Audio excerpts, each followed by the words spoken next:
دا وخت ولاړې خپل کلي شاپور کې او نن به موږ تاسو سره د یو ملګري خبرې کوو. یو مشر کس دی، هغه به تاسو ته د پشکالي د وښو په باره کې خبره کوي. نو راځئ چې هغه له ورځو. السلام علیکم کاکا. وعلیکم السلام ورحمت الله وبرکاته. کاکا خپل تعارف به موږ ته وکړئ. اول نه ستاسو نوم څه دی او د کوم ځای؟ زما نوم خو حنیف الرحمن دی، زه د برالي. ښه د برالي، دا خو زموږ خپلې سړی. ښه دا راته ووایه کاکا، زه به تا نه لږ د پشکالي په باره کې تپوس کوم چې نن سبا د پشکالي وخت شروع دی. دا راته ووایه چې دا به تاسو څو وخت کې ریبئ؟ دا به موږ د خیر یو میاشت کې ریبو. یو میاشت کې به ریبئ. او پخوا به دغلته موږ لیدل د اشرې به وي او ډولونه مولونه به خلکو وهل. او دا اوس ته دی که نشتي؟ الحمدلله هغه دلته چې شاپور کلي ته شیخ القرآن راغی، هغه دا ډول ډبلی بند کړ. زبردست. ښه او دا کارونه چې کوم خراب و هغه یې بند کړه. او اوس خلک اشرې هم ډېرې نه کوي. ښه اشرې هم ډېرې نه کوي. څوک د بیې ریبي ښه او کم کوم ریبي. لکه پخوا به ډېر خلکو ریبل په اشرو باندې، ښه اوس اشرو باندې ډېر نه ریبي، کم کوم ریبي. ښه کاکا دا راته ووایه چې نن سبا زمانه چې ده هغه خو ډېره تیزه بل طرف ته روانه ده.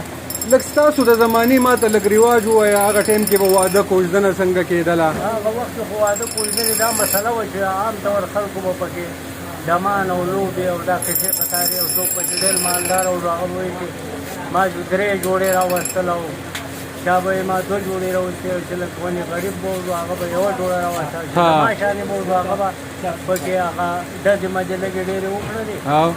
ګستاني خبره ده که زما واده کې ډزې وه د بل شانتې ډزې بل شانتې ډزې. نو هغه ډزې مجې به یې وکړلې. نو حالات به ټول خراب وو. اوس الحمدلله هر څه چې کوم دي نو هغه.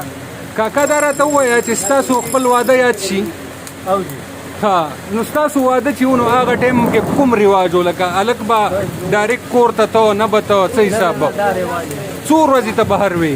دا بس 4-5 ورځې به بهر وو. 6-8 ورځې به بهر وې. او اوسنی رواج چې دی نو هغه بل شنې شی دی نو هغه او کور نه به ځان سره راولي او دا کیسې قطارې وایي که نه. او دا یې بې حیا یې لکه تېزه شوې ده. بې حیایي تېزه شوې ده. مشران نه حیا ورتله، خپل بچې به هم ډېر کېناستو، لږ زر به خبرې هم نه کولې. شاباشي. او داسې کار به اوس هر سړی چې کوم دی نو هغه بچې څنګه چې ښځې سره خبرې او پلار سره جوړ نه او مور سره نه حالات به لکه پخوا به دا رواج و کاکا تاسو وایئ چې لکه یو پلار به خپل بچی د پلار خپل د پلار د مخې ته غېږ کې نه اخلي، سوت یې اخلي. حیا به ورله ورله. او نن سبا دا لوبې موبې ماشومان هم نه کوي. که ستاسو خیال وي پخوا به خلکو څه لوبې کولې ستاسو وخت کې؟ سکي به یې کوو، سکی به یې کوو سخې او بس ټالونه به یې وهله. او ډېر کارونه پکې خو ډېر پکې ناسو نو اټال کې ناخرې خیر لوبې چې کوم دي نو دا خو نه ټال ولې نه خرې؟ ټال خو ښه شی ښه نه دی. ښه نه دی؟ نه نه ښه او دا خبره ټیک ده. کاکا ستاسو ډېره مهرباني، خوشحاله او آباد اوسئ.